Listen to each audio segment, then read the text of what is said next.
God bless you. One of the things I love about reading about the Apostle Paul in the book of Acts was the fact that he was just so unstoppable. Like, he went through so many situations. He was shipwrecked, he was beaten. People had even made a vow that they were going to kill him at one point. And yet he just kept going. He was completely unstoppable. There was a time, if you read in Acts 14 from verse 19, it says, "Then Jews from Antioch and Iconium came there, and having persuaded the multitude, they stoned Paul and dragged him out of the city, supposing him to be dead." So there he had rocks thrown at him and was dragged out of the city and left for dead.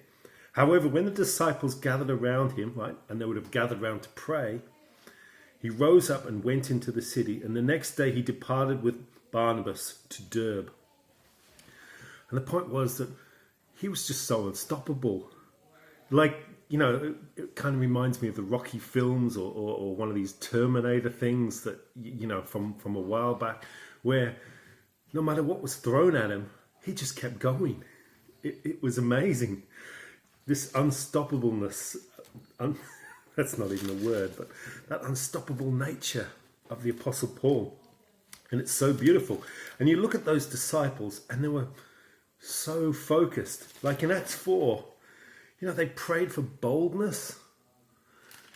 And in Acts 5, it talks about how they were, that they were beaten and commanded not to speak the name of Jesus. It says, at the end of Acts 5, but how, in verse 41, so they departed from the presence of the council, rejoicing that they were counted worthy to suffer shame for his name.